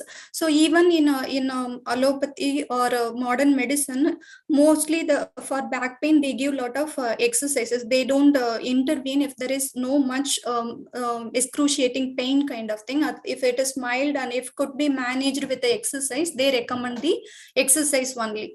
So with that, we can start the yogic practices for low back pain. Again, here, depending on the condition, like acute, chronic, all these things. Acute, if it is a sudden severe pain, then we have to first be very watchful of the movement, which movement are aggravating. So we have to go with the aggravating and relieving factors when we don't know the causes. So what makes them feel relieved of their pain, we can facilitate those movements. So generally it is given like back bends are good for low back pain, but it is not so. The back bends has to be given only in the strengthening phase of the practice. In the beginning, we can give mild practices with a lot of leg movement in lying down position. When the person is having pain in lying down using the props, we can give mild movement, and depending on the feedback from the individual, if it aggravates the pain, then we have to change the modality, or we can give mild leg movement in lying supine. We can give mild leg movement, like we say it apanasana, where like it is like pavanamuktasana. Those, if you don't know what is apanasana, it is like pavanamuktasana, where we lift the head to touch our knee, but here we don't need to lift our head. Lying in the supine, you can give lot of leg movements, mild leg movements, taking the knee towards the chest, one leg at a time. We can rest the leg on a chair and taking one leg at a time and mildly lifting it if possible. If the person is not feeling any pain, those kind of mild movement can be given in the beginning. Even with the pain, the mild movement can be given if it is relieving, if it is not aggravating the pain. These kind of movements can be given. And along with the breathing practices, again here the breathing is given lot of importance. The movement is mild, but the focus on the breath is more. So again here the focus is on extending the exhale. So you can even incorporate the chanting on the movement. So when the person takes the knees towards the chest, on exhale, you can ask the person to chant any syllable like akara, ukara, makara, or omkara. Anything can be chanted on exhale. Even with the movement, we can give movement, breathing, chanting. All these together we can give to make the mind more calm down.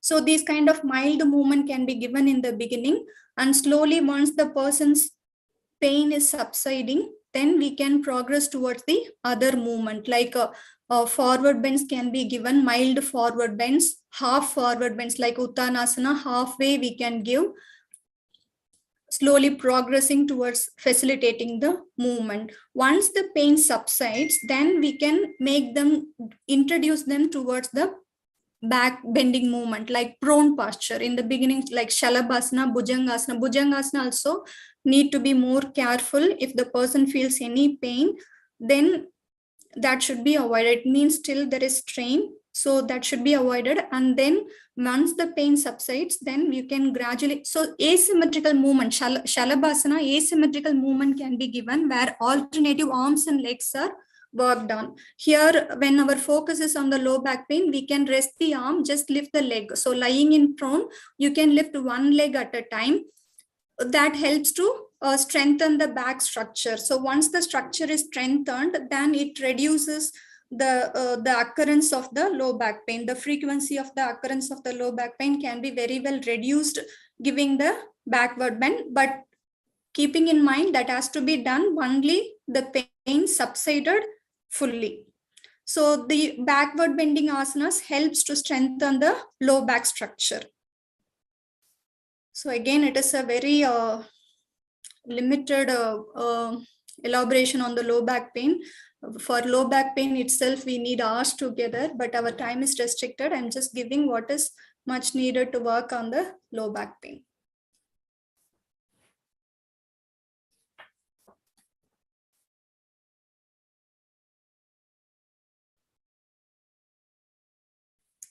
The next focus is on the neck. Yes, Muthukrishnan sir. Yeah, you raised a hand, please ask. Unmute. Ma'am, that Bhiga Scholar Yoga, that universal twisting in the supine position.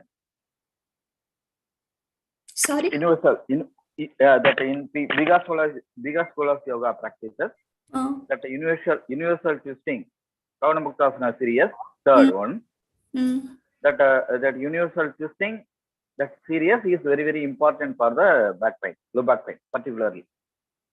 Okay, sir. Yeah. That is very.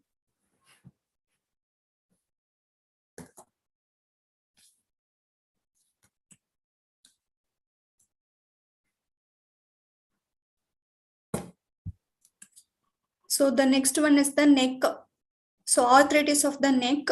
So again, neck, when it comes to neck also, like low back pain, bad posture as we sit for a long time, and when we use lot of mobile on a system and reading books lot of time, where we where the neck position is changed, so that leads to imbalance in the muscles, the spinal muscles. When it comes to low back pain or neck pain, if there is imbalance in the spinal muscles, that could also lead to imbalance, in the sense one side of the spinal muscles may be tight and other side may be weak, leading to imbalance in the spinal muscles, may also lead to, this is one of the cause. I'm not saying this is the only cause. This could also be one of the cause for the neck pain, low back pain, pain, mechanical pain.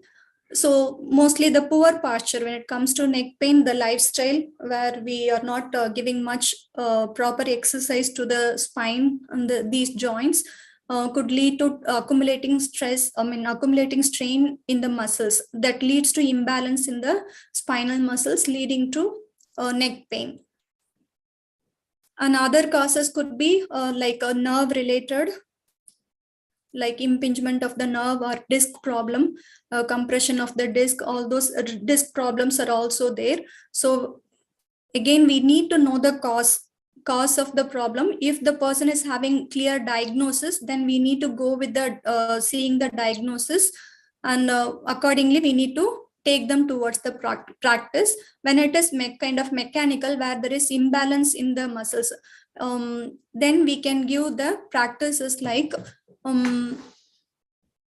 so mostly not directly working on the neck. When the person is having severe symptoms on the neck, it is not advisable to work directly on the neck, like giving lot of neck movement.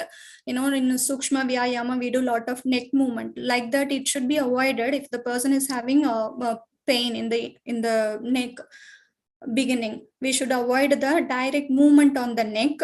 So what we have to do then is work on the arm movement. So asymmetrical arm movement, when the person is having symptoms, making the person lying down on the floor, we can give asymmetrical arm movement, like lift, taking one arm at a time, whether it is taking over the head or sweeping along the side. All these can be given along with lot of emphasis on the breathing. Asymmetrical arm movement can be given in the beginning to work on relieving the neck pain. So initially we should not touch directly onto the neck, which may aggravate the pain in the neck. So once the arm movement is given, asymmetrical arm movements given, that leads to mobility in the strain accumulated on the neck, the backside of the neck. See, the other thing is that when the person is too much stressed, that could also lead to accumulation of strain in the neck and low back. The person may get into pain, sudden pain, acute pain.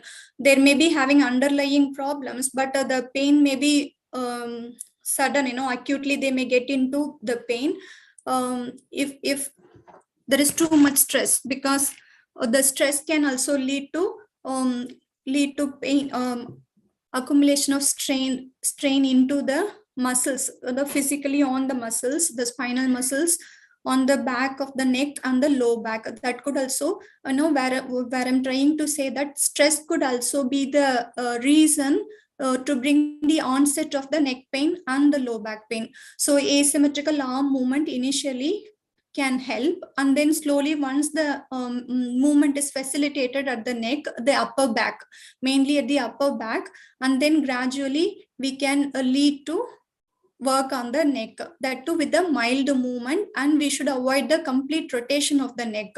The complete rotation of the neck is not advisable, as it could lead to serious problems. In yogic practices, some are leading to total rotation of the neck, but it is not advisable, and even working directly onto the neck to be avoided. So mild movement and interlocking the arms overhead, even in lying, can be given. Once the pain subsides, we can ask them to sit on the chair and bringing the arm movement from the sides, bringing at a time one arm. So lifting the arm from the front onto the sides, and all these like Gomukhasana, we give Gomukhasana arm movement. All these movement helps to reduce the pain in the neck. Gomukhasana arm movement, one arm at a time can be given. So Gomukhasana, we interlock the fingers at the back. That is, that may not be possible when the shoulders are tight, but can be given one arm at a time. So just to take the arm, one arm, and place the palm at the back side, mildly as much as possible. So Gomukhasana arm movement, one arm at a time. And then the Paschim Namaskara, or where we take Namaskarasana at the back side, that also is not possible in the beginning. As I already mentioned, just interlocking the elbows at the back side. All these movements where it facilitate the upper back could also reduce the pain in the neck. And again, I'm not mentioning here. Here also the focus is on lot of exhale and chanting and mild movement in the beginning, slowly progressing towards strengthening the structure. So once the strengthening is done, then it leads to the reduction in the frequency of the neck pain, and once the strengthening is happened, the mechanical kind of low back pain, neck pain can be alleviated.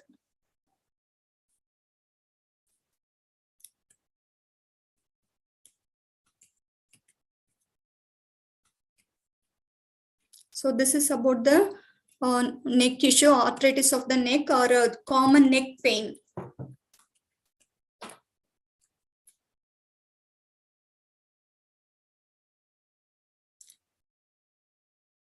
Is there any doubt in the neck pain?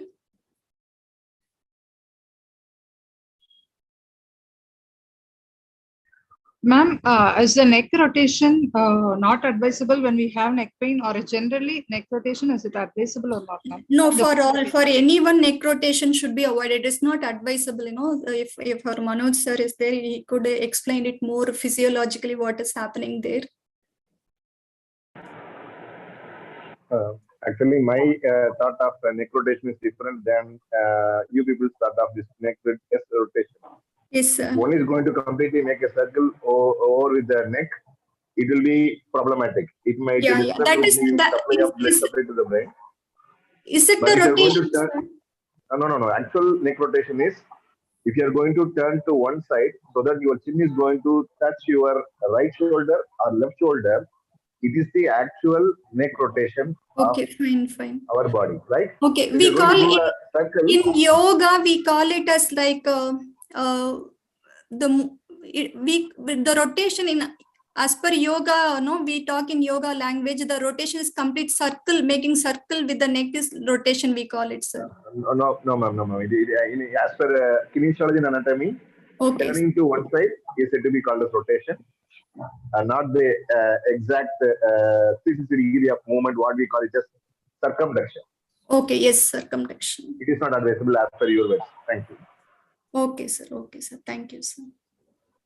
Sir is a sports physiotherapist, so I'm taking his advice. So as per the kinesiology and all this physiology, it is not advisable as mentioned by sir. Thank you, sir. Hello, ma'am. Yes, please. If the neck pain is there because of nerve impingement problem, so what can be the solution? Sir, we do the nyasam, we do the simple mudra kind of movement. In yogic practices, we call it as nyasam, where we have to take the thumb from the base of the finger towards the tip of the finger, and from the with the thumb movement, the thumb has to be placed. This is called nyasam. It is there in the Krishnamacharya tradition. So we do this nyasam practice to work on the nerve, working on the nerve, because we know that the nerve, the fingertips are filled with the nerve endings. So to work on this nerve problem, we do this nyasam in yogic practices. And when it comes to nerve impingement, again, there is a compression happening. So traction kind of, yogic practices where it leads towards creating space in between the vertebral joint may lead to, releasing the nerve impingement. Am I right, sir? Creating space traction kind of movement will help, right, sir, to work on relieving the nerve impingement. And can you give the example of any asana? So like,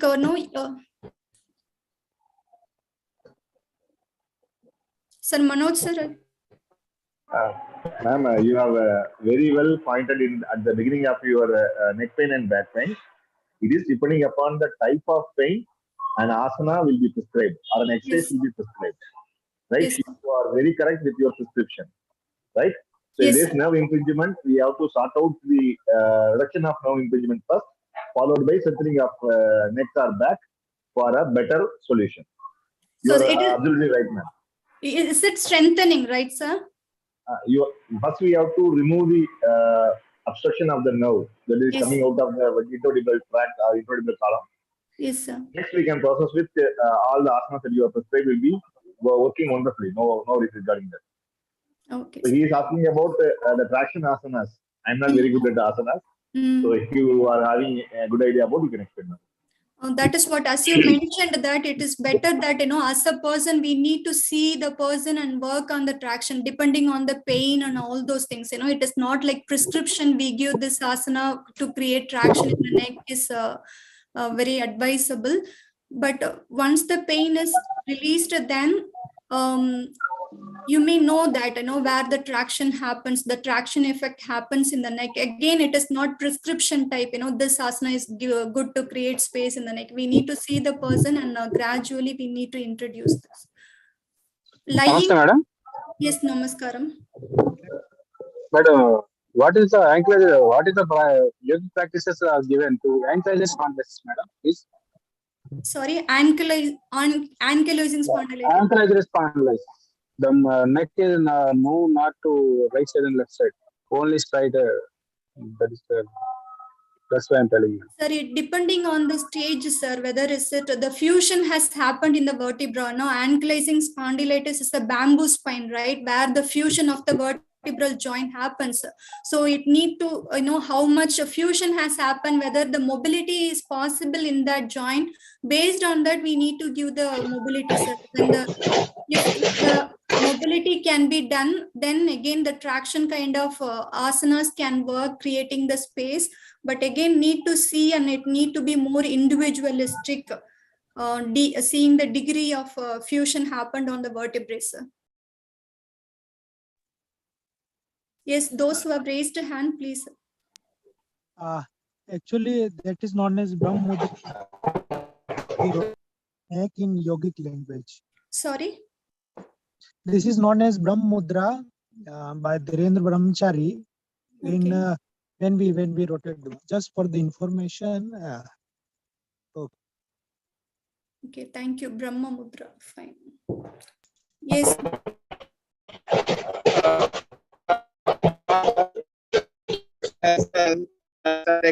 The movement of a knee. There is obstruction in your voice, sir. I'm not able to hear you clearly. Madhapan, sir, there is disturbance in your audio system. Not clear. Your voice is breaking.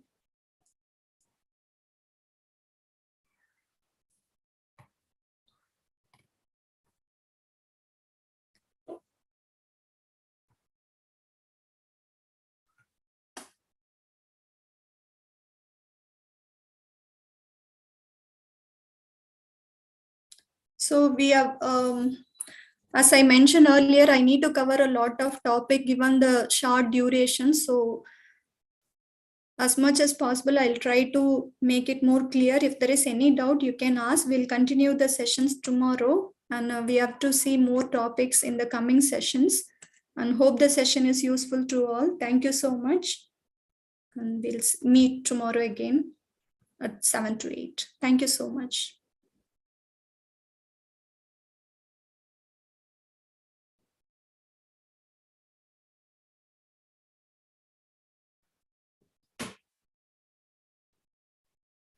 So we can do Asatoma Sadgamaya. So on your own, we can chant the end prayer.